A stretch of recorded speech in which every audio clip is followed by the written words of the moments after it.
Yang berbahagia Datuk Muhammad Hattar Ismail, Managing Director UKM Holdings Sdn Bhd. Yang berusaha Dr. Wan Muhammad Hirwani Wan Hussein, Head of Master's Program UKM Graduate School of Business, and also the Coordinator for the Leadership Development courses. And today, we here in UKM GSB are very delightful and very honored to have Yang berbahagia Datuk Muhammad Hattar Ismail as a guest and VIP speaker for the Leadership Development courses with the theme of today's program, which is Leadership for Sustainable Business. And indeed, we are here very delightful to have all the viewers and audience from Facebook Live being live directly from our UKM Graduate School officials Facebook page. So all the students, UKM staff, other spectators are welcome to join us for today to hear our Honourable Yang berbahagia Datuk Muhammad Hattar Ismail to share his experience and valuable moments from his journey. And without further ado, I would like to invite Yang berusaha Dr. Wan Muhammad Hirwani Wan Hussein to give you up a few words, and then to invite Yang berbahagia Datuk Muhammad Hattar Ismail to lead the sharing sessions. Please welcome Dr. Wan.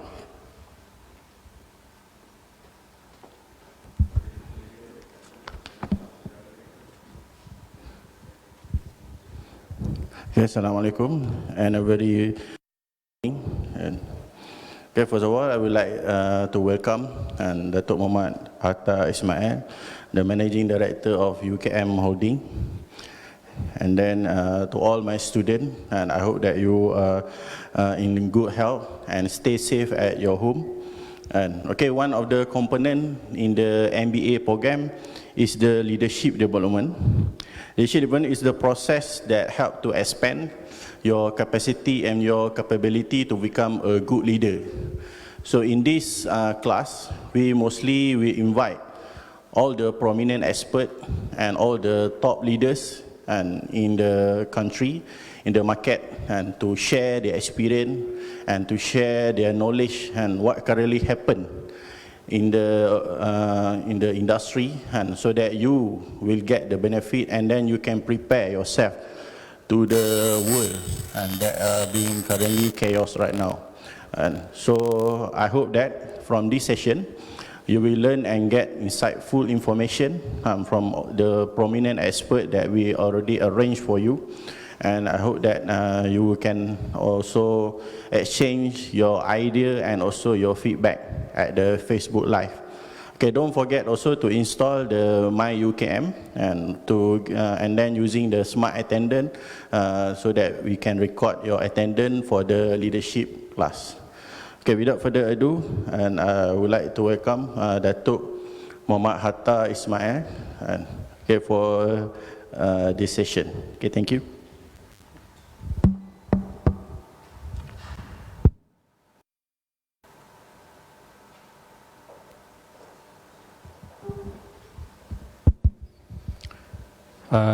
Thank you, Dr. Wan.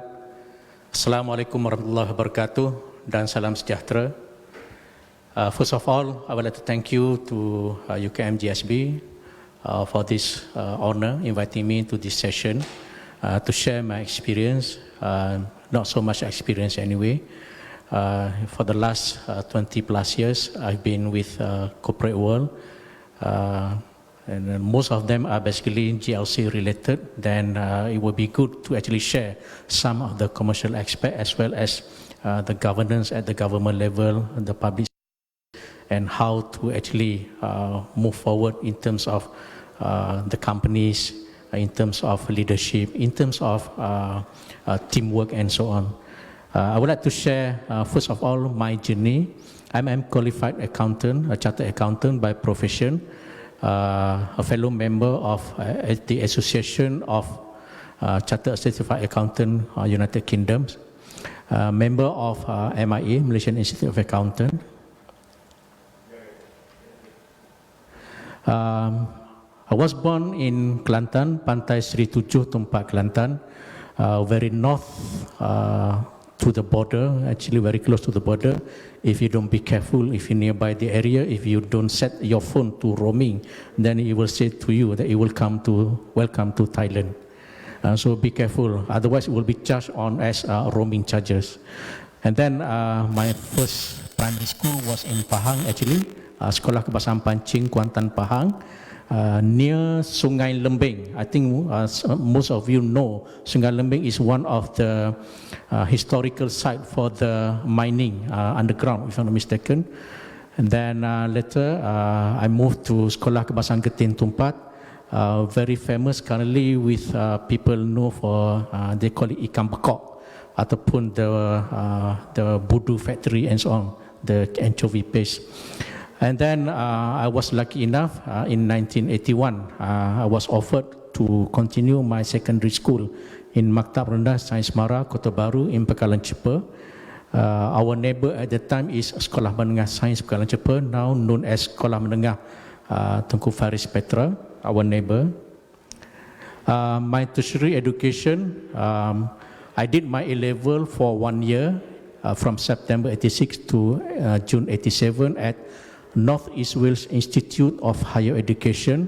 One of the two colleges over there, one is in Wrexham, the other one is in Deeside.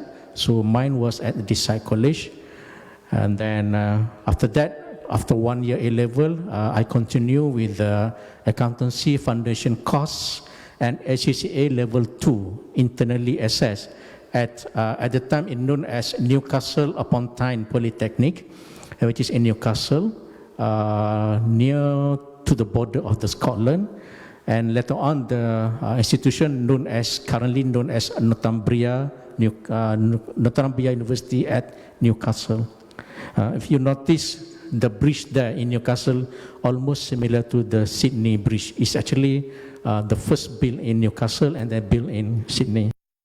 Okay, the next, after completing the part of the level 2 in Newcastle, most of us actually who did ACCA or CIMA, internally they more or less went to London to continue at the private college. In my case, it's Emil Wolf College of Accountancy in London. At the time, it was in Holborn, near those colleges where people are attending law courses and so on. And then later on, I moved to Caledonian Road, very much close to the, if I'm not mistaken, the Arsenal Stadium over there, Highbury, and also the old Arsenal Stadium.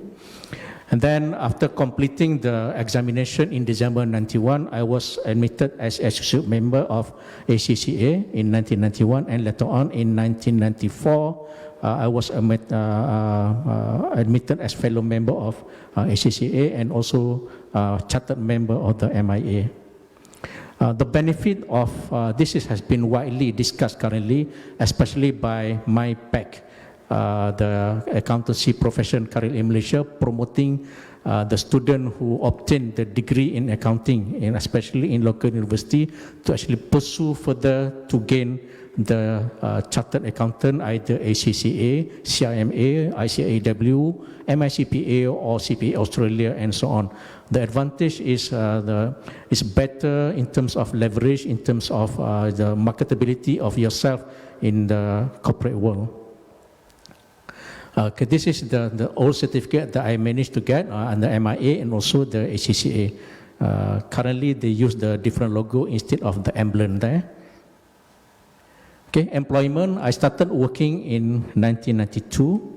Apparently, it's actually on 2nd May 1992. So I asked the employer at that time, why 2nd May? They said, oh, because 1st May is Labor Day. So my salary for that month is actually short by 1 day. So instead of getting the full salary, I get 1 day short. So memang it's a bit tricky at the time. So from 1992 to 1993, I was at Samdabi Berhad.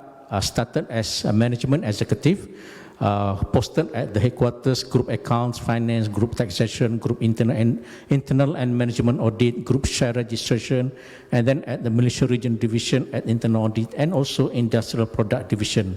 At that time, this Samdabi was a smaller version than the current Samdabi. At that time, it's only Samdabi, and the competition within the PNB group later on become the merged version of Samdabi was Golden Hoop Plantation as well as Guthrie. So actually the Samdabi now is actually the combination of the three. Okay, next, during my employment with Samdabi Berhad, I was actually seconded to Stratus Malaysia Berhad for the Ford operation. At the time, the in thing among the youngs is actually the Ford TX3. I don't know whether some of you still remember, and the higher version is Ford Telstar TX5. This hot selling market at the time, I think in competition at the time with Honda Civic and also Nissan Sentra. In 1994, I was seconded to I was actually appointed as assistant. I was seconded to the MIB Berhad at financial accounting to actually assist the financial accounting department at the MIB Berhad. For your information, DMIB stands for Dunlop Malaysia Industry Berhad, which is established during the colonial days. And just imagine when we, the young people, joined the MIB at the time, we have to actually mix around and mingle around with the most experienced people. Some of them even joined during the colonial days. And then in 1994 also, I was lucky enough to be appointed by Samdabi Berhad to actually go to United Kingdom to assist the setting up of the finance and accounting function at LEC or LEC Refrigeration PLC at the time.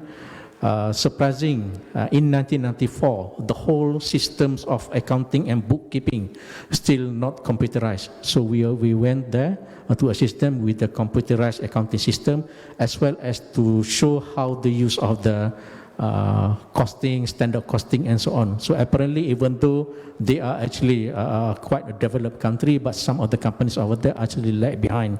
However, when I left Samdabi Berhad, I was made to understand that the investment actually is not that really profitable, so the company had to be sold off. I think we can look at the website there, www.samdabi.co.uk/sdll.asp, just for information. Later on, in 1994 to 1996, I was officially posted under employment of DMIB Berhad as assistant accountant in the cost and management accounting. I directly involved with the production cost, how to look at the production costing in terms of the production of the SIMEC tires. SIMEC actually stands for SIM Export Tires. This is meant for the big tires, like for the look at the size of the tire as compared to the car. This is not considered as big. Most of this type of vehicle actually in use, heavily used in Australia, for example, the copper mining and so on. And then also the MIB also produced a Dunlop tire for local usage, especially for the Proton cars, Produa, and so on.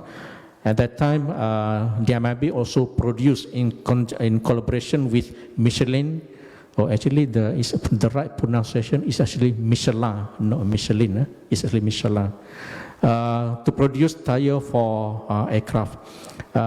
The MIB also produced at the time SIM Spring mattress instead of Dunlop pillow at the time. Now they changed back to Dunlop pillow.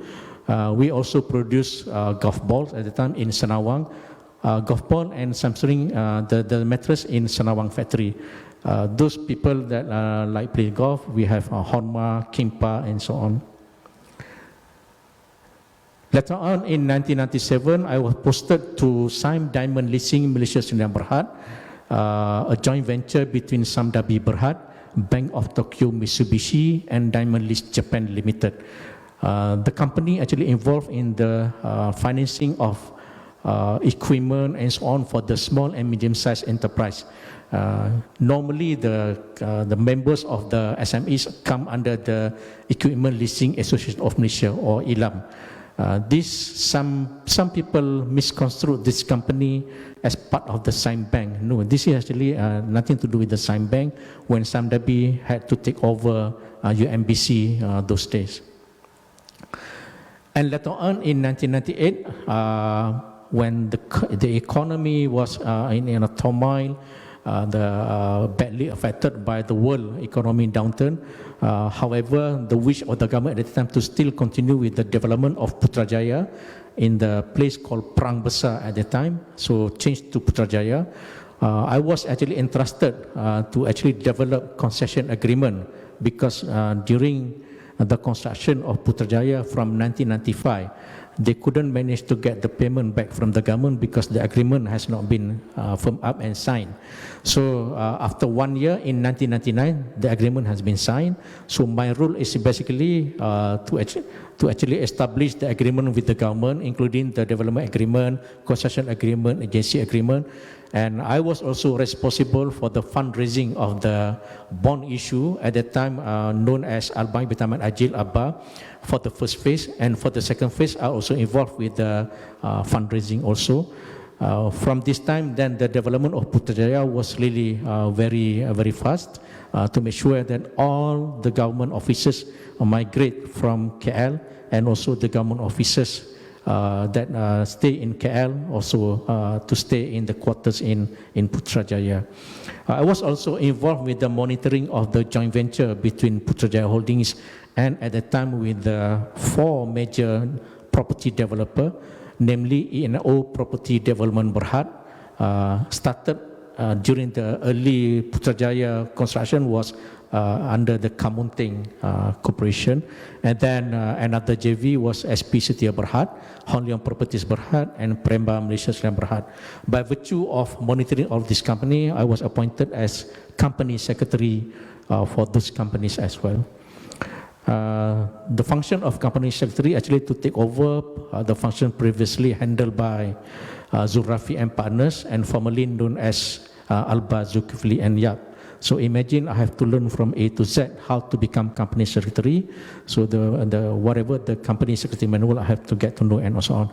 So it's a good experience also to be exposed with not just with the financial but also with the regulatory framework and so on.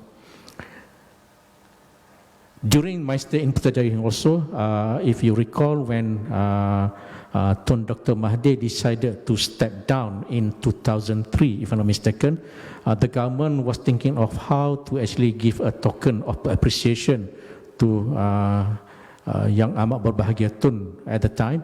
So together with the Prime Minister's office, we decided to actually develop affordable homes for the constituency Kupang Pasu. One in Temin, one in Binjai, Paya Pahlawan, for local people over there. The house costing 52,000, if I'm not mistaken.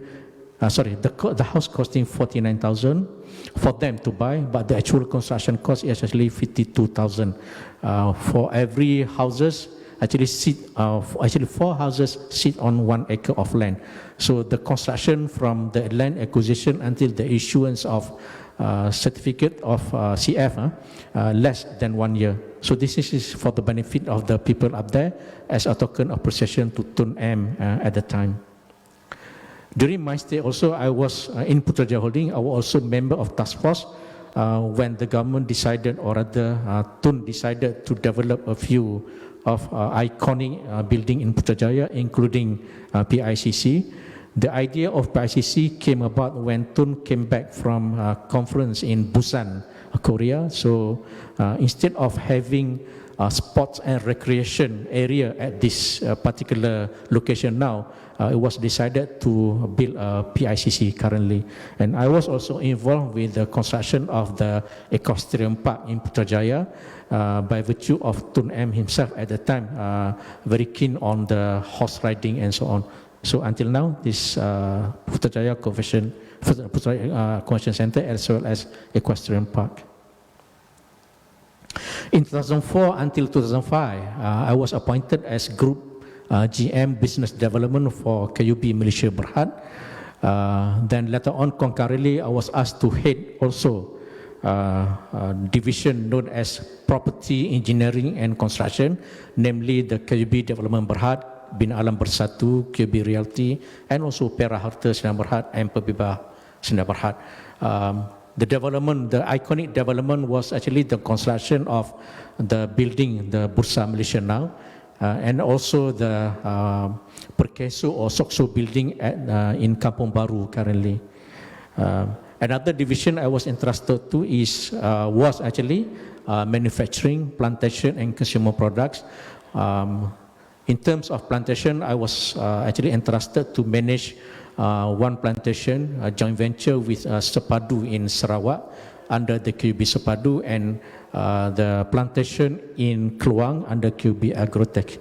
At the time, under manufacturing, under QB Textile, we also involved at the time the production of uniform, school uniform under the brand Changi at the time. Okay, a very short stint only in KB when in July 2005, when I was appointed by the Ministry of Finance to establish a company, special purpose vehicle, subsequent to the report by the Royal Commission to enhance the operation and the management of the Royal Police, Malaysian Police. At the time, we identified 73 projects with a gross development cost of more than 8.3 billion. The reason for this development of the police quarters is because at the time, I think the police facilities was in the bad shape as compared to any other agency, like for our Angkatan Tentera and so on. So our role is basically to develop a very comfortable and conducive working and also living for the police at the time. The company known as Pembinaan BLT Sdn Bhd. BLT stands for Bill Lease and Transfer. The concept is similar to the Bill Lease and Transfer concept when I was in Putrajaya Holding earlier. So a few projects managed to be completed despite the fact that at the time the high cost of the construction materials like steel and so on, whereby some of them are actually double. Instead of, for example, 2,005 ringgit per ton of steel, it was actually at the time recorded 5,000 ringgit per ton, which actually give a bad impact to the small contractor and Bumi contractor at the time. And for your information, the whole project conducted or handled by Pembinaan BLT was actually managed by all the consultant, Bumi Putra consultant, as well as Bumi Putra contractors. For your information also, Pembinaan BLT got nothing to do with Pembinaan PFI that was widely discussed over the blog and so on. So this is the detail and some of the newspaper clips with regard to the project. Okay. In 2010 until 2019, I was appointed as Chief Executive Officer of Formema Sdn Bhd, formerly Khazanah Group of Companies and Pantai Holdings Companies, appointed by the government to manage the migrant workers health screening program in Malaysia, in Peninsular Malaysia. The company was actually awarded with the concession since 1997 for a 15-year concession, and renewed in 2012 with the new expiry in 2023. So the function is basically to assist Ministry of Health in terms of health screening of the foreign workers, of which the result of the health screening will be used by the Immigration Department for the issuance of work permit. Unfortunately, there are a lot of the illegals that currently in the country, known as Pati, and their numbers are actually based on the certain unconfirmed report is actually much more in terms of numbers as compared to the legal. Every year, Formema normally based on the record managed to actually screen about in the region of 1 million to about 1.3 million foreign workers, but the report always said that the illegals in the country are very much more than that. My role over there are basically not just to looking into the physical examination, the SOP and so on, but also to give the more conducive processes to the employers and so on. For example, the online registration, online payment and so on. So currently, before I left, the company has very much into a high investment in terms of IT and so on. Okay, this is some of the newspaper clips that I managed to compile. And of course, not to forget, whatever the profit gained from the operation, don't forget to pay zakat or tithe 2.5%. It so happened that at the time the shareholder was actually the late Tengku Arif Bendahara of Pahang. Then the zakat or the tithe is payable to the Majlis Ugama Islam Negeri Pahang at that time. Okay, so currently I'm the Group Managing Director of UKM Holdings Sdn Bhd, the commercial arm of UKM. So our target is basically to assist UKM to generate as much as possible profit to pay back to UKM by way of dividend. Unfortunately, for the whole of 2019, the whole program, the whole business plan actually has been subjected to COVID-19. The most affected is basically our Puri Pujangga Hotel with the closure for a few weeks until every time there is a PKP bersyarat or conditional MCMO, then Puri Pujangga always affected. And of course, other also affected with, for example, the UKM Kesihatan Sdn Bhd, the UKM Specialist Center was actually closed during the first phase of the COVID-19 when Hospital Chancellor Tuanku Mukhris has been subjected to COVID center at the early stage. We are trying to actually recover as much as possible. So it's actually a very challenging time currently for us to develop or rather to recover from this pandemic COVID-19. We are in the midst of develop the business plan for 2021, taking into account the possible continuous impact of COVID-19. Okay, this is just want to share. I managed to get some of information from the webs. Business leaders in sustainability. Most business, if we ask them, claim that their company were addressing sustainability in some ways. However, some research, over 70%, stated that their companies had not developed a clear business case for sustainability. Business leaders play a key role in defining and implementing sustainability initiatives.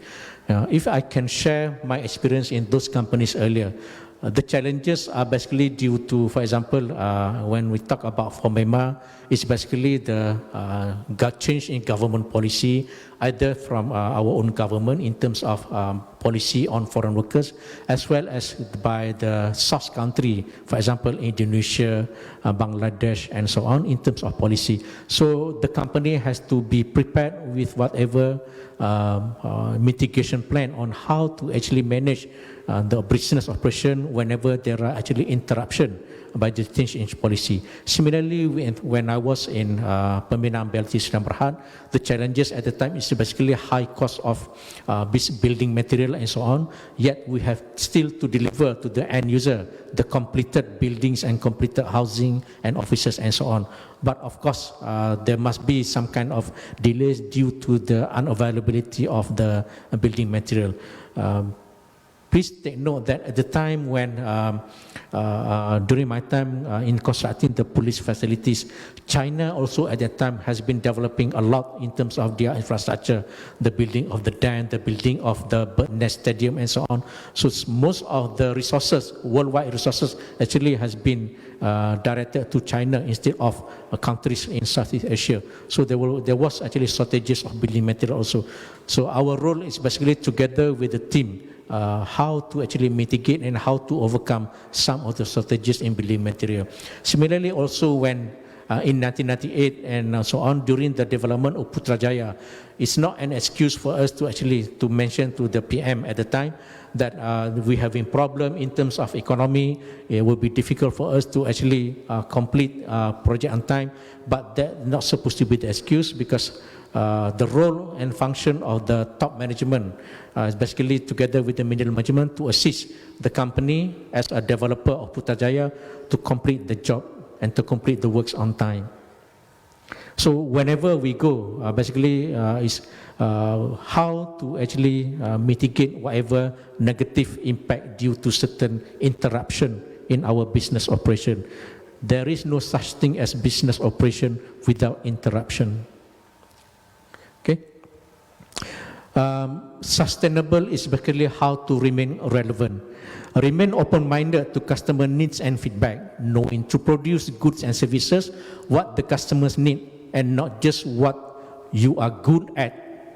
So even though we have been in business for the past 5-10 years, we are good in certain producing our products and our services. But if there is no longer the need and there is no longer what the customer wants, then there's no point of continuing with that kind of product and services. We have to actually be prepared to change. New advancements, value engineering from not only within the specific industry, but also in adjacent industries, our competitors, our competency in terms of our complementary industries and so on. This means keeping alert and certainly constantly being prepared to learn something new. The AI, the artificial intelligence, the Internet of Things, etc. And be prepared to change, since change is the only constant. Okay, so how do we make sure we stay relevant to our customers? This is some of the points that I managed to actually get to be shared with the audience today. We need to spend time where our audience spends time. Get the right information. That's number one. Number two, connect in ways that your audience want to connect.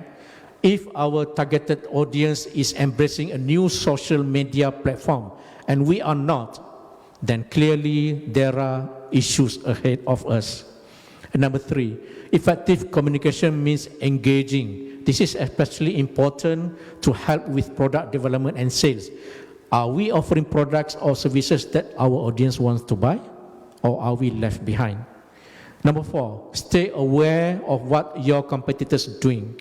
We want to be setting the pace for our competitors to follow instead of just become followers. And the only way that that will happen is by having an incredibly deep understanding of our customers' need. Number five, know the trends heading your way and have a strategy to take advantage of them. There will always be game changes coming along. Disruption is a word that we are all very familiar with. We need to be open-minded and ready for it. Everybody keep talking about interruption. It's not actually a problem to all of us. It's actually an opportunity for us to be better. Okay. Number six, welcome critical thinking within your organization. We need to be aware of the signs that might suggest our culture is not as welcoming, no longer popular. Of critical thinking, as we need it to be resistant to change, lack of creative problem solving, negativity towards anything new, etc. So we have to be alert with this kind of sign within our organization.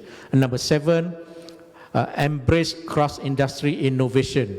We are far more likely to find innovative ideas that we can adapt and use in our own business from outside of our industry instead of from inside. This is where sometimes we can get second opinion, third opinion, and fourth opinion, and we sometimes always thinking within our box, not considering our people from outside the box. So if we are having difficulties in thinking outside the box, we can get other people to give input and give their ideas to us from outside. Okay, this is one of the reasons why we need to stay relevant. This is some of the brand and the companies that fail to innovate and fail to stay relevant. Blockbuster, widely known in America, is already closing down. No more Blockbuster. Toys R Us, now people looking into the online business, also on declining. BlackBerry, no more innovation. Those days, people don't have BlackBerry. They are not in the thing. They are not in the circle. Now, BlackBerry is gone. Nokia, also the same thing. They have not innovated enough, overtaken by people like Apple or iPhone and also Samsung. Tower Records, this is where you buy CD, you buy the vinyl record. Now, no more people talking about on digital music. Tyrek also failed to innovate. Used to be very widely used product in United Kingdom. I think the KLIA also used to have Tyrek before. Now no more. Polaroid also no more, but they managed to actually slowly to come back, but very slowly. Kodak also, they fail to innovate, even though they are the ones who actually produce digital camera back then. And of course, Atari game is no more in the market, overtaken by people like PlayStation and so on. This is the thing that we can learn from the people outside, to actually learn from other people's mistakes, so that we can change our business minded and business processes. This is the some of the point that I managed to get from PricewaterhouseCoopers, PwC. Adapt, asymmetry for A, D, disruption, A, H, P, polarization, and T, trust. You can find this at the PwC website to get more information about this. It's a very good article. It's very relevant to all industry across the world. Okay, thank you very much for listening, and I'm open for question and answer from the audience. Thank you very much.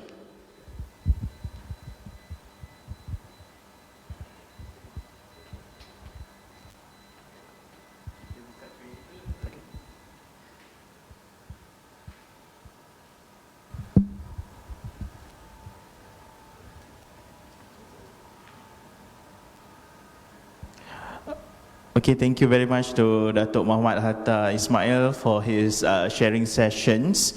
But now, I guess we move on to the Q&A sessions, which is, maybe I open to the floor first.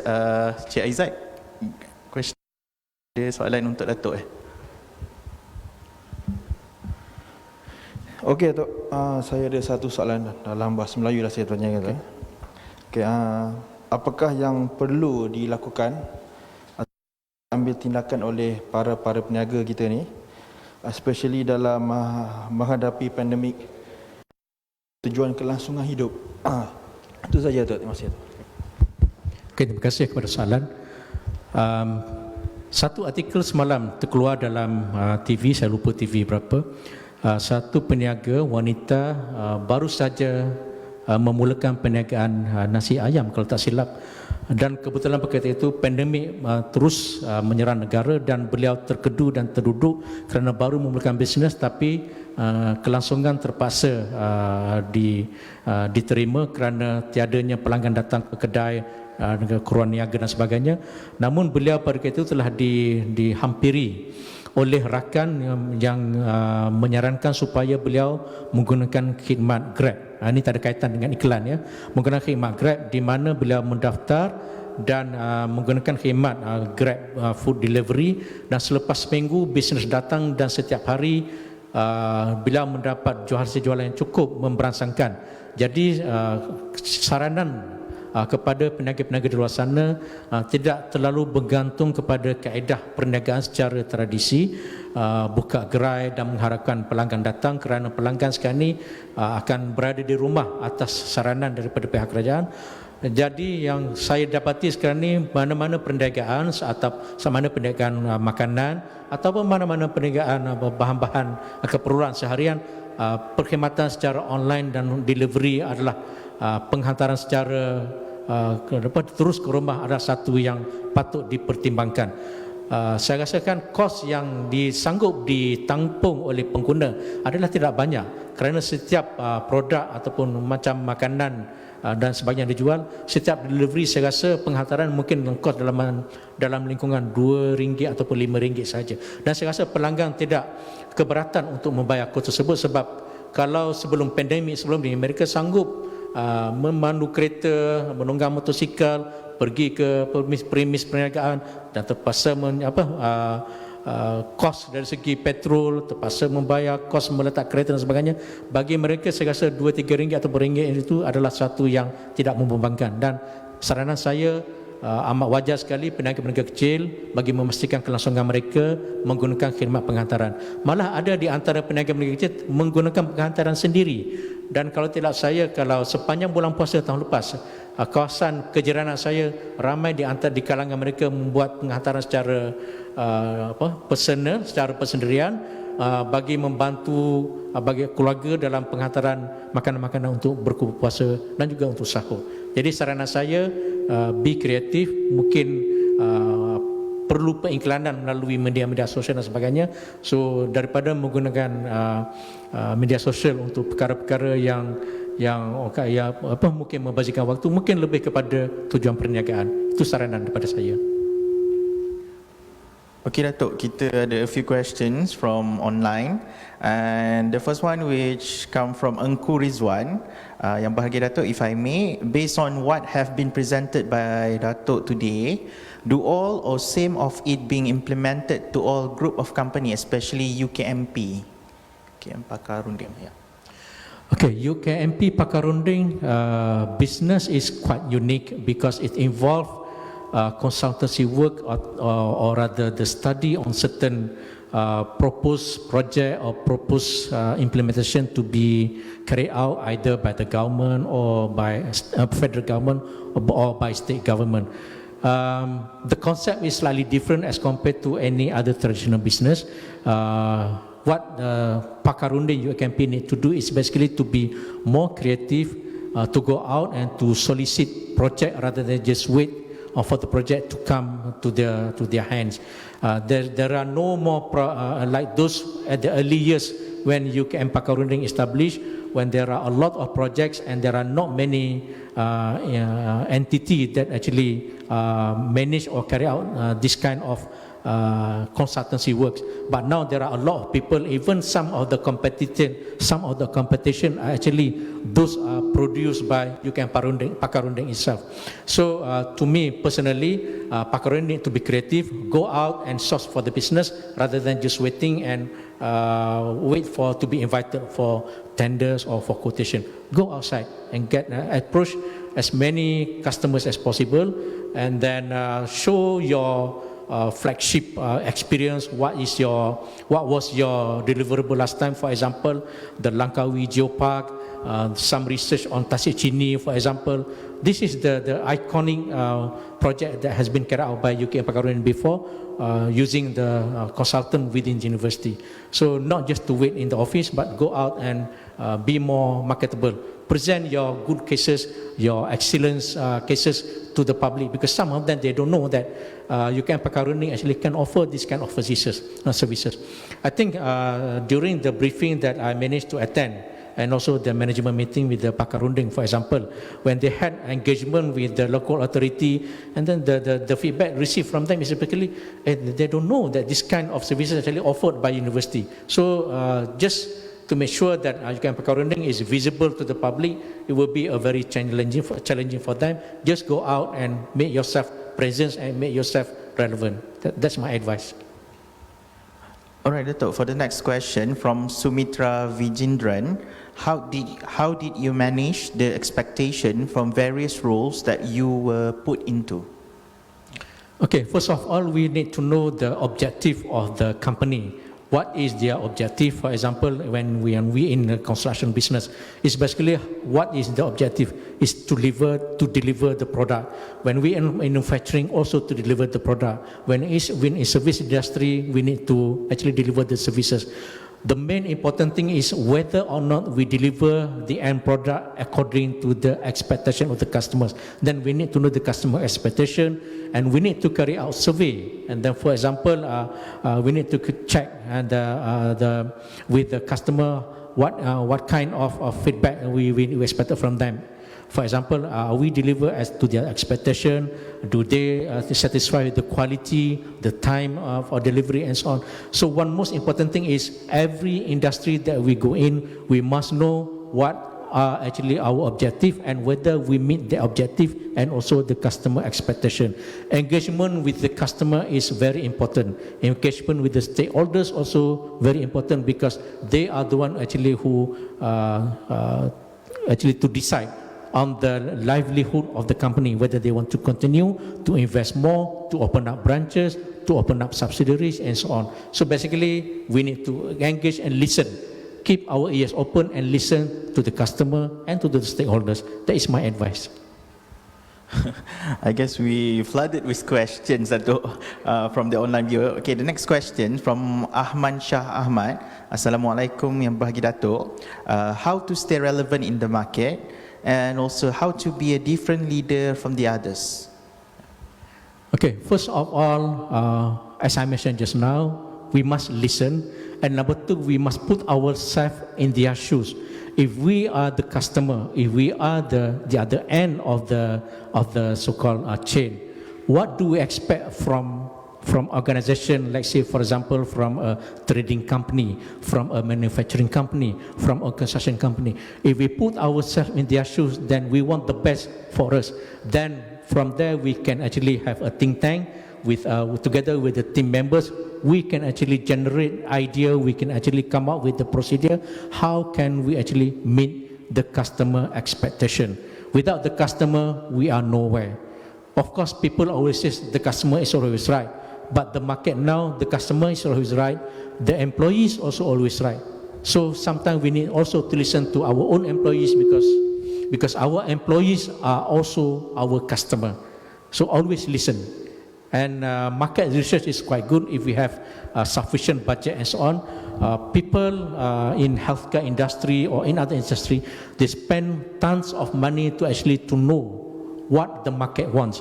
So market research is also a necessary. Some innovation and so on is very much dependent on market research also. So that would be my input in terms of what to expect. Okay, I guess kita ada question. Assalamualaikum Dato' Hatta. Assalamualaikum. Saya Fikri dari UKMP. Saya ada sikit soalan lah. Ini berkenaan dengan bagaimana kita boleh memperkasakan kepimpinan bagi syarikat perundingan lah, terutamanya di UKM Pakar Runding. Sebab kami di Pakar Runding ini memang banyak menguruskan kepelbagaian projek dan kepelbagaian kajian yang mungkin memberi cabaran kepada pengurusan dalaman kami. Itu saja. Terima kasih. Okay, traditionally UKM Pakar Runding memang hebat dari segi menyiapkan projek mengikut timeline, mengikut jadual yang ditetapkan berdasarkan kepada kos yang dipersetujui. Kemungkinan besar going forward, I think mungkin Pakar Runding perlu melihat kepada macam mana untuk menyiapkan projek to finish off the product and deliverables probably at the most cost effective. Sebab kadang-kadang sesetengah pelanggan mereka beranggapan bahawa kalaulah macamlah sebagai contoh traffic impact assessment sebagai contoh, traditionally kebiasaannya untuk traffic certain katalah untuk projek lebuh raya dan sebagainya, dia ada cost, estimation cost untuk sekian panjang sebagainya, estimation cost dia sekian banyak. Tapi sekiranya UKM Pakar Runding boleh study balik, buat value engineering, kalaulah ada kos-kos yang boleh dipotong, kos yang boleh diminimumkan. Sebagai contoh, mesyuarat yang perlu diadakan di tempat-tempat yang agak berkos tinggi, di hotel ataupun di mana-mana tempat yang memerlukan kos tinggi, mungkin boleh dikurangkan dengan perjumpaan ataupun mesyuarat di pejabat secara online dan sebagainya. Thereby at the end of the day, pada akhirnya pelanggan akan berpuas hati dengan produk yang tepat mengikut kualiti, mengikut mutu yang dikehendaki, tetapi pada kos yang lebih rendah daripada kebiasaan. Maksudnya pelanggan akan sentiasa melihat kebolehan Pakar Runding untuk melaksanakan sesuatu projek melalui proses value engineering. So maksudnya value engineering bukan sahaja applicable dalam bidang-bidang construction ataupun manufacturing, perkilangan. Dalam khidmat perunding juga value engineering saya rasakan perlu, di mana-mana kos yang tidak perlu, the nice to have, mungkin kita boleh tolak tepi, kita prioritas bagi keutamaan kepada kos-kos yang perlu saja, berdasarkan kepada mungkin kita perlu melihat kepada kos yang agak munasabah dan sebagainya. Tapi kita tidak boleh disebabkan untuk mengurangkan kos, kualiti kerja terpaksa kita kompromis. Yang itu kita tak boleh. Kualiti diutamakan pada kos yang munasabah. Itu nasihat saya. Okay, Dato', kita move to the next questions. From Zulkhairi Noldin. During 1998 economic crisis, how do you think you overcome the fluctuation of currency for a long-term project? And even if in this current situation, this fluctuation still affecting our project costs, and especially for the long-term project? Yeah. Okey, kalau saya berdasarkan kepada pengalaman saya di Putrajaya Holdings pada kita itu 1998, mana-mana projek-projek besar termasuk pembangunan pejabat pajak kerjaan mengikut presin-presin tertentu, pembangunan perumahan-perumahan untuk kaki tengah kaki kerajaan, pembangunan perumahan untuk orang-orang awam juga telah dirancang mengikut master plan yang diluluskan oleh Perbadanan Putrajaya pada ketika itu. Perbadanan Putrajaya ialah pihak berkuasa tempatan di Putrajaya. Semua projek telah dilaksanakan berdasarkan kepada kos ataupun kadar yang dipersetujui. Kalau pembinaan ini dia ada Bill of Quantity, BQ. Jadi pelaksanaan adalah berdasarkan kepada BQ yang asal, di mana pembayaran dan dibuat terhadap proses tahap kemajuan berdasarkan kepada kos ataupun kadar yang dipersetujui.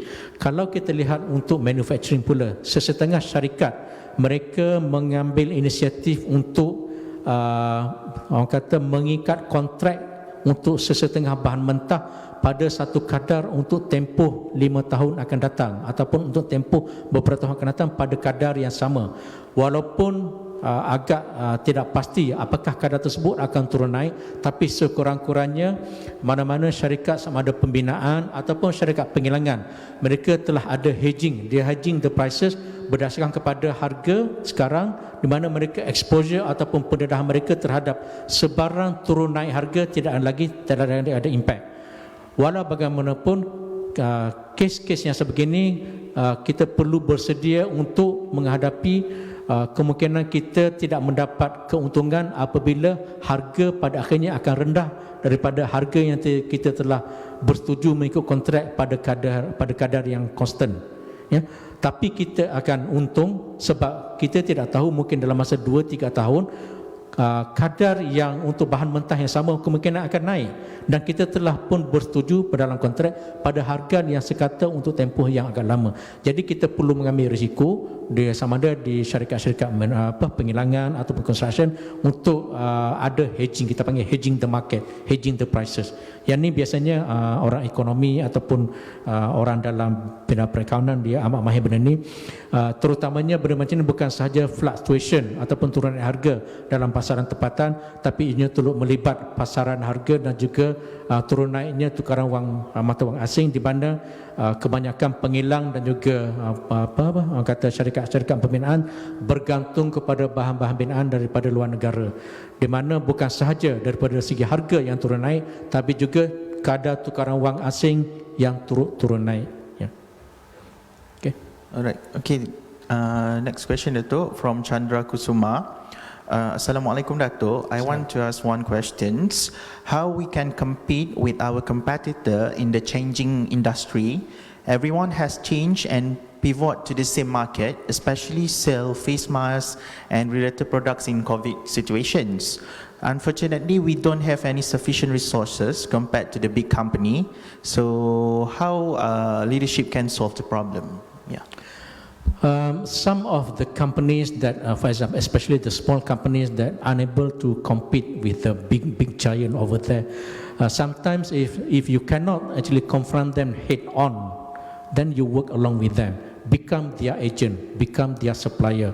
Even though the profit margin probably quite low, instead of typical business, if let's say IRR, internal rate of return, is of your own product, probably in the region of 15%, 20% and so on. By working and in collaboration with the big players, you can only get, for example, 5 to 10%. Just tag along, because that kind of profit margin sometimes will generate more income to you based on the volume. If you cannot head on with the big giant, you work along with them, become their team members, become their allies, become their orang kata sekutu. So don't fight head on, but work together with them. Yeah. Okay, Dato', from Asmawadi Muhammad. Nowadays, everyone is talking about digitalization and online business in Malaysia. So how to encourage more SMEs, especially Bumiputra, to enhance their business performance? Okay, this is issue of especially, I'm sorry to say that those SME with slightly veteran kind of ownership and so on. Not so much with the new youngsters who join the industry, who are IT savvy and so on.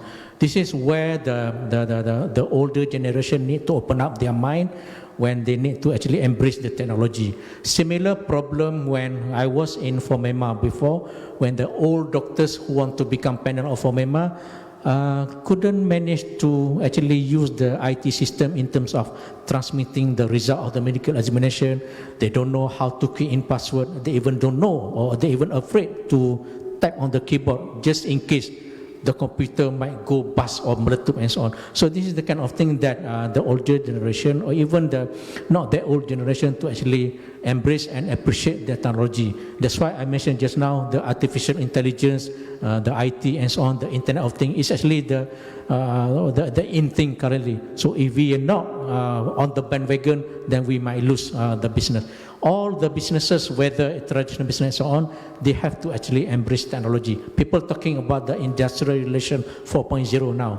So everything now is based on technology. Everything, even though that we may slightly behind in terms of, for example, the telco, we still are using the 3G, 4G. People outside already talking about 5G and 6G. But just don't be left behind. Embrace with the technology.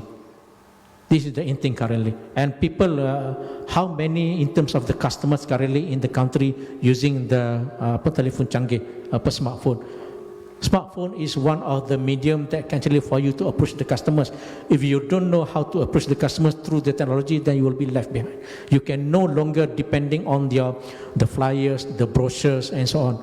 People talking about the technology. So that is basically my advice. Go along with the technology, embrace the technology, don't fight the technology. Manage the technology very well. Okay. All right, Dato', we have a very interesting questions here from Saad Siddiq, our student in India. Okay, Assalamualaikum, Dato'. Nokia has repeatedly tried to stay relevant in the market by releasing phones at affordable rates and even try to capitalize customer nostalgia by releasing new version of old phones. So why do you think it failed repeatedly, even trying so hard, so much, even in the recent times? Yeah, about Nokia just now. Okay, I don't have the exact answer to it, but I believe it's not so much of whether or not Nokia has done enough. But I think other companies like Samsung or Huawei done more than enough. I think they've done more. For example, if Nokia done maybe try to generate what the customer need currently, probably 2 times, 3 times more. But I believe Huawei and probably Samsung, they have done more than that. They come with the variety of the products in terms of. To me, I lost count. I mean, how many Nokia now? Even though it's jumping from, let's say, we're talking about the last time, let's think about the Samsung Note. Now it's already Note 20, the Flip, Z, whatever. So where is Nokia? People talking about Flip. Where is Nokia? Yeah. So I believe is much effort need to be done in terms of research and development, because there's no harm in investing in R&D, because the R&D will normally translate into your product being sold to the outsiders. I'm not sure what's wrong really with Nokia, but based on my observation, it's actually probably lack in R&D and probably market research or the customer needs. All right, next question is from Lydia. As we are working from home now, how can we lead as an effective leader and making sure that the productive levels stay the same as working in the office? As well, we all understand that working at home is much more challenging and much more distractions. Yeah. Okay. Number one is try not to have a distance feeling among ourselves and the staff members. So make sure there always be engagement, especially the official engagement through emails, because sometimes interaction through email, you have a record track, or rather tracking of what needs to be done, what is the processes, whether the things has been done correctly, whether we require, because sometimes not just the online meeting through Google Meet or Zoom, sometimes email discussion also with the pool of people, the CC and so on, sometimes it will be very productive. And by the end of the day, you achieve the same result as whether you work in the office. The only thing is that the employees or even the managers must be disciplined enough, but also must have a give and take kind of thing. Do not expect people to revert to you within the lunch hour, because the lunch hour people always have their errors and so on. But for example, I believe probably from 8:30 to let's say maybe 11:30, that will be the most productive time period where you can expect interactive between people from A to Z, and also the result for discussion and so on. And most of the time also things that require the same timeline for the conclusion for the product of the certain deliverables, probably in the you can actually receive the same product later today, probably not as fast during the normal office, but at least you have an engagement with the staff all the time. Make sure there must be all engagement. But of course, we do not want to see, especially the staff, to actually use the work from home to actually to deviate their time. Instead of concentrating the official duties, they go out leisurely at shopping complex and so on. So this is the kind of thing that we need some kind of cooperation, some kind of understanding from the staff and the employees that you're working from home, you are still the employee and you are expected to actually deliver what needs to be done. So that is my advice, that stay engaged throughout the time, but be complacent just in case the staff need to go out for a while during lunch hour and so on. But expect them, okay, you can go out, but please revert within whatever the comfortable time period for them to revert. That is my advice. All right, Dato'. From Muhammad Fauzi Abdullah.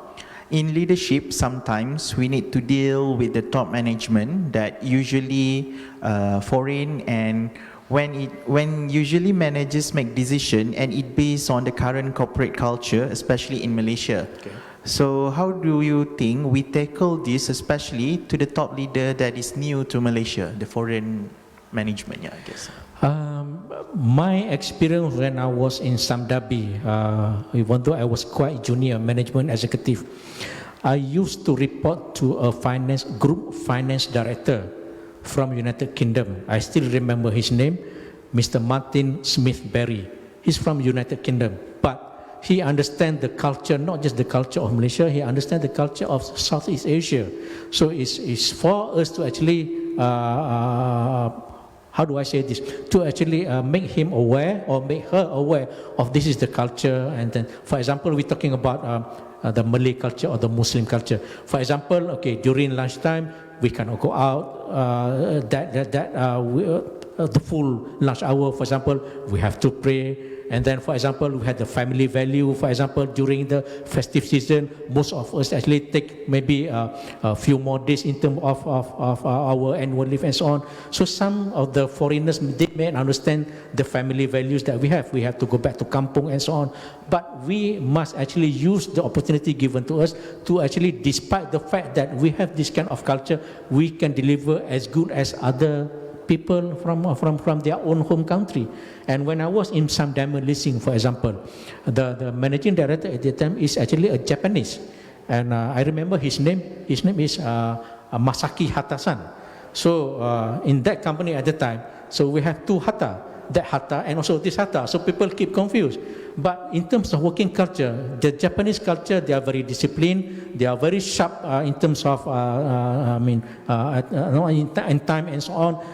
They are very, in terms of, for example, wastage is they don't tolerate high wastage. They're talking about less than 0% wastage, 0 point something wastage. Similarly, when I was in the MIB Dunlop, even though the company is actually in Malaysia, the Dunlop name is actually from UK, but the technology used at that time is actually Sumitomo Rubber in Japan.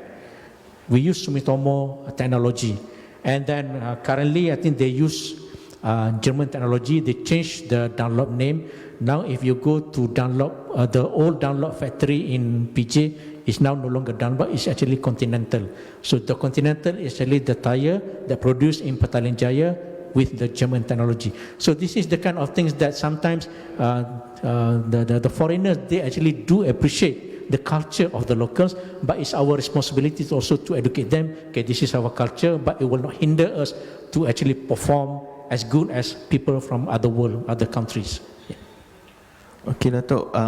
From Nurul Fatih here, there is 2 questions. First, on how to make us noticeable for our work in our agency for career advancement. And the second one is about the type of leadership we should use if we have to handle subordinate that much older than us. Yeah. The first question, I believe I managed to make myself noticeable from the first day I joined work life. This is where when you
for example, everybody from the top level, from the managing director to the clerk level, all wearing uniform. There is no distinguishing people that, okay, this is the cleaner, this is the manager, this is the general manager. No, everybody is the same. Everybody eating at the same canteen. Everybody have to actually wait in line for the food and so on. So that's when the older generation appreciate, oh, these younger people are friendly, they came to know, even though they're young and they are knowledgeable, but they are willing from the experienced people that are already in the company for so many years. And that, with that kind of understanding, they will appreciate whatever the new technology that come in with the new younger generation joining the organization. So that would be my opinion. Okay, Dato'. From Jonathan Tan, selamat sejahtera, Dato'. In your opinion, do you think that our education system is well prepared us for the current market trend? I cannot comment so much in terms of the education in the, every level, but I believe the government has taken a lot of steps to ensure that the younger generation at the primary school to be well educated so that they can actually manage to go a very smooth transition for the secondary. My worry is the education at the tertiary level. So many graduate with unemployment rates quite high and so on. In fact, come to a stage when the government need to interfere with the present arrangement by the Ministry of Higher Education with a budget of 95 million to 100 million to make sure the graduate employability for those graduated in 2019 and 2020. So that shows that there could be some element of the syllabus that currently in the higher education may not be tally or may not be synchronized with what the market needs. So probably the industry need to be maybe some kind of active participation with the local education, particularly the tertiary, the higher education, on how to make sure that the graduate that come in and produced by the university are actually marketable. Because currently it's quite difficult to say that all graduates are going to be employed. I cannot comment so much, but there could be some gap that need to be closed need to be, how do I say it, or maybe eliminate completely, because we do not wish to see that graduate that finish study for so many years still waiting for the job out there. If I'm not mistaken, maybe for the past 4 or 5 years, some of the graduates actually supposed to be employed, for example, minimum executive level, but sometimes due to the lack of marketable and so on, they are willing to work with the clerk level and so on. So my view is there could be some mismatch or some gap between the market and the syllabus in education currently. That's my opinion. Okay, Datuk, from Susanna Yap. Good morning, Datuk. What are the common obstacles to change management success from your expert opinions? Change management is always the things that need to be embraced by all managers in the company, all the top management. We cannot be doing the same thing for the last few years and expect different results. I think people keep talking about this. If you keep doing the same thing and expect different results, then you are actually nonsense. We have to actually change in order to make sure that the result also change for the betterment. So we must be open-minded. We must be able to listen to opinion, and we must also be open to criticism. Of course, criticism must be a criticism that can actually for the betterment. What we call in Malay is teguran membina. So we must be open-minded and willing to accept our weaknesses and willing to learn and willing to change. So that is my advice. Okay, Datuk, next is about from Ling Yun Yang. Can you please share your thoughts on being an international leader, international perspective, Datuk? That will be quite risky for me because I don't have that much exposure other than during my student days when I was in UK. My input on this would be we have to appreciate that we are not the only race or nation in our country. There are a lot more people out there coming from different nations with different culture. We have to respect their culture. We have to respect their way of talking. We have to respect their way of religion. We have to respect their way of food. So whenever you go overseas, try to make sure that you have to appreciate the kind of culture that these people embrace for so many years. When I was in UK, there are people, the students coming from Africa, from Nigeria, from Cyprus, from Hong Kong, from mainland China, a lot of sort of people. But since we are in the same room, we have to get to know each other, appreciate each other, and then accept the way that they just are. We cannot expect people to be like us, but we just we know this is their way of life. We just have to embrace. We have to accept the friendship with all the people. And in fact, in Islam also, we are actually encouraged get to know other people, not just within our own kampung or within our own country. Get to know a lot of people. Go and travel all over the world so that we can know other culture and other religion and other way of life. So that is my view. But in terms of international, currently the world is borderless. This is when people are actually open to get to know people from other countries. I think it will be good time for people to get to know through online, because now there is no such thing as border country anymore. It's borderless. In fact, now you can buy products from their country. Products that are not available in our country, we can buy from their countries. So international is a good thing for us now, with especially the online, with the internet and so on. So that is my input. Okay, Datuk, for a few questions more. Okay, good morning, Datuk, from Team U. What is your thought about the terms of incompetence leader or managers? So I believe there is no perfect workplace, but how do we as a subordinates deal with the incompetence leader? To me, incompetencies or competent leaders or competent employees is always there. It's all over the world. But to me, the leaders need to actually listen, get to the ground, know the people, have a team players, because people, or rather the organization cannot work with only one leader. The organization will not run with only one single individual. There must be team players and so on. The leaders must respect and must listen to the employees and all level staff. I believe that has been, that I practiced that kind of mentality a long time ago. Even now, if I go back to those companies that I worked before, those people like dispatch boys, the clerks, they still recognize me and they come to say hello to me. There's no barrier between us. So to me, competent leaders must go to the ground, be humble, because I think if you know the Malay proverb, ular menyusu akar tak akan hilang bisanya.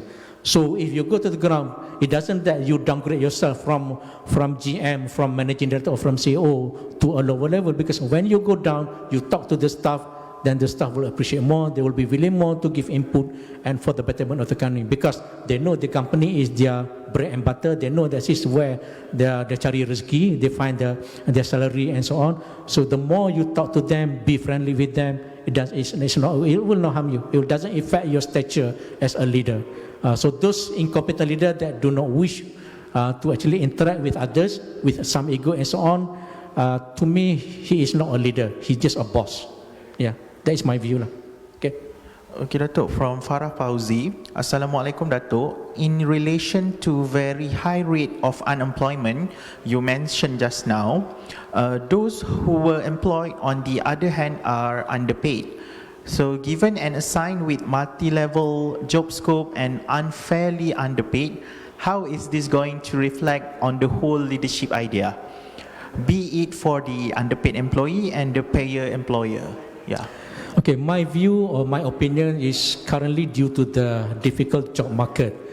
Whatever job opportunity that are being offered to you, grab it first. Gain as much experience as possible, because sometimes that experience will show in your resume, will show in your CV, curriculum vitae, will be the stepping stone for you to move up further. Because if you don't recognize even though it's a job with the low pay, if you don't recognize at all, then you will not move anywhere. Just grab any job opportunity, and for you to actually use the opportunity to portray yourself as a good worker, as a good human being, to be recognized by others to employ you maybe in another organization. Just use the first job as a stepping stone for you to move up further. Okay, Datuk, I guess this is interesting question from Inisha Kanan. Hi, Datuk, good morning. I have questions. If a company in crisis and the top management couldn't find any proper solution, but then a random employee just like not in higher position have these solutions, do you think the top management will listen or take count on the solution given?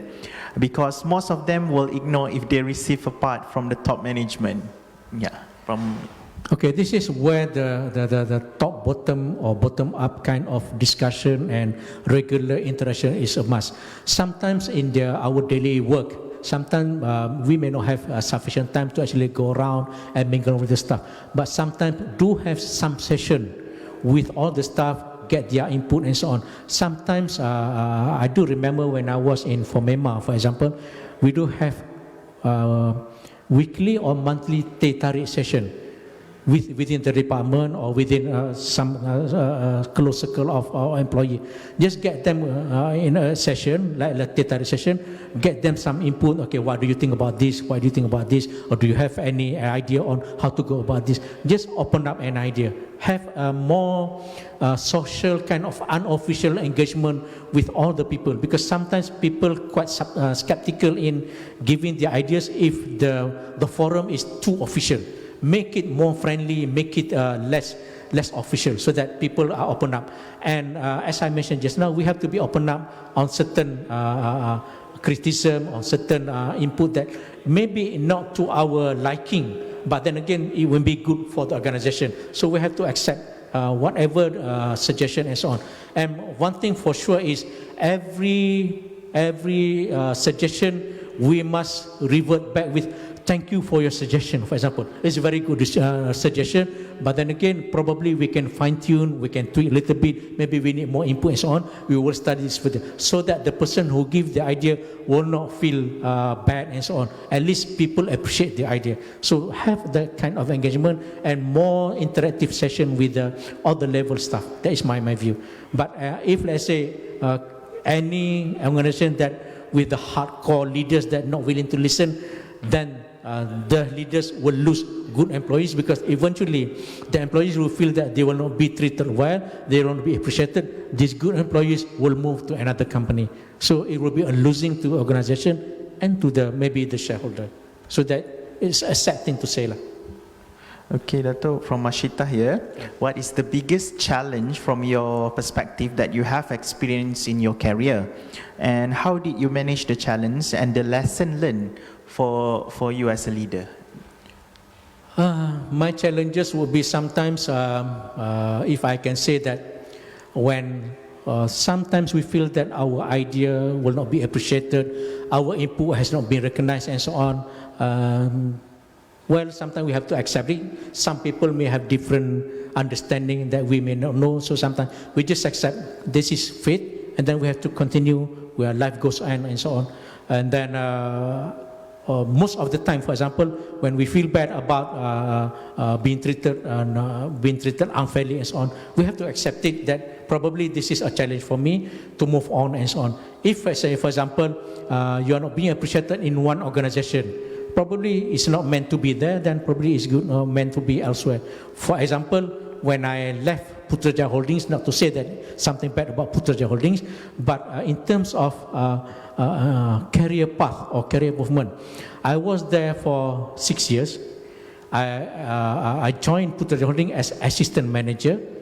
So for 6 years, assistant manager, then become manager, and just without any movement. And Alhamdulillah, thank to God, that my next move is actually to KUB Malaysia Berhad, from a manager to a general manager. So just to say that even though sometimes we feel that the career path is not there, for example, probably we have to start to think maybe my career or my fate is maybe elsewhere. So I made a move. Okay, I joined KUB, and KUB is actually a listed company, and I become general manager. And not just a general manager, but I was asked to head another 2 divisions. So it doesn't mean that being not appreciated is actually end of the world to you. Probably your career, maybe your future, maybe elsewhere. So that is I believe that the challenges that maybe the biggest I had earlier than the so-called the move that I made, which is benefit to me. Yeah. Okay, Doctor, I guess like 1 or 2 questions more. Okay. Assalamualaikum, Dato. How to tolerate with the leaders that can't compromise with their employees' welfare? For example, in this current pandemic situation, we are encouraged to work from home. However, there are few managers still want their subordinates to come to the office and meet face-to-face or their physical works. Yeah. I've heard about this earlier, that some of the people are being forced to come to work despite the instruction of the government to have less people coming to work with the minimum, with the talking about percentage, I think 30% converting, rotation and so on. Sometimes the leaders or the managers have to understand this is the requirement of the government to stop the pandemic to stop the change of the pandemic. If, let's say, for example, if we cannot tolerate with that kind of practices in the office, then probably you know that this kind of managers or leaders maybe couldn't really care so much about the welfare of the staff, because the pandemic is actually a serious issue. We have been subjected to first wave, second wave, and now the third wave. I think yesterday it's already come back to the 4 digits and so on. So by not following the SOP, I think it's no tolerance for any organization. We should, if let's say the managers or leaders know that by working from home, the same product and the same deliverables, the same work can be done successfully, why insist on the staff to come to work? In fact, the managers and leaders, all the business owners should actually encourage for example, the provision of equipment, for example, maybe laptop and so on for the staff to work at home. If the staff actually lower level staff that may not have the facility, this is the kind of thing that must be looking at by the by the company. By working at home, just imagine some of the utilities has been reduced substantially. The use of the aircon in the office, the use of electricity, the use of the water and so on. So that kind of thing is actually contribute to the well-being of the company. Why insist the staff to come to the company if the same work can be done and the same work completed on time and so on if work from home? I don't understand why we still have that kind of leaders and managers. Yeah. I think we should cooperate and contribute to the request of the government to actually follow the SOP 100%, so that we can actually have we can flatten the rate of the new cases now. That's my opinion. Okey Datuk, soalan seterusnya, apakah strategi UKM Holdings untuk mendapatkan kerjasama dan menggunakan kepakaran para akademik di UKM bagi mendapatkan peluang-peluang perniagaan dan rundingan projek kajian di Malaysia dan di luar negara? Saya rasa ni lebih kepada juga pakar runding lah ni. Ya. Pakar runding has been on the roadshow with all the faculties and so on to actually invite them, all the pakar and so on.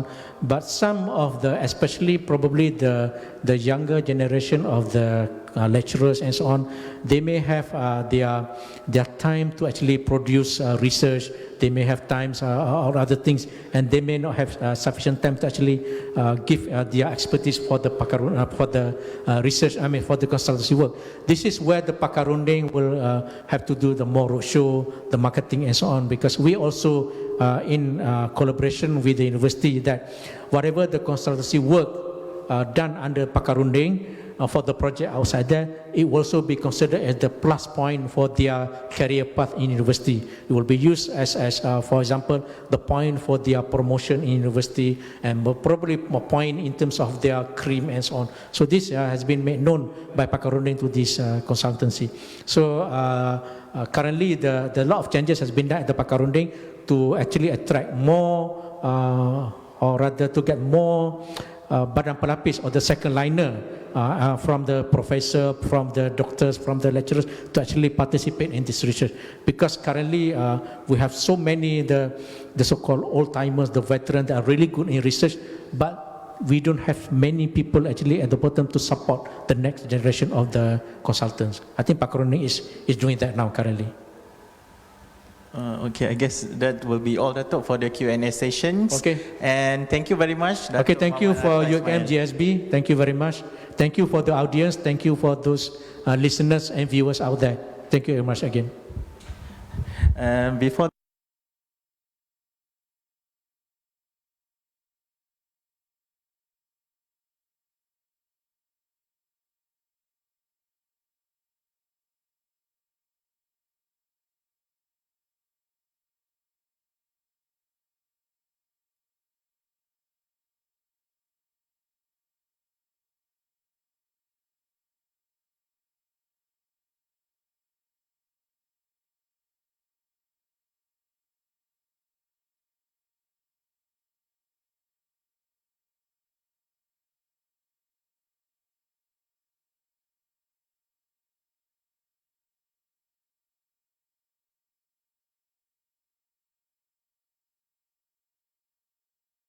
for those UKM members and so student, I believe you can use your My UKM application to scan the QR code so that we can record your attendance and also your time to be recorded in the ISPEL system. So with that, I guess that will be all from us, UKM Graduate School of Business, and thank you again to Datuk Muhammad Hatta Ismail, and Assalamualaikum warahmatullahi wabarakatuh, and thank you.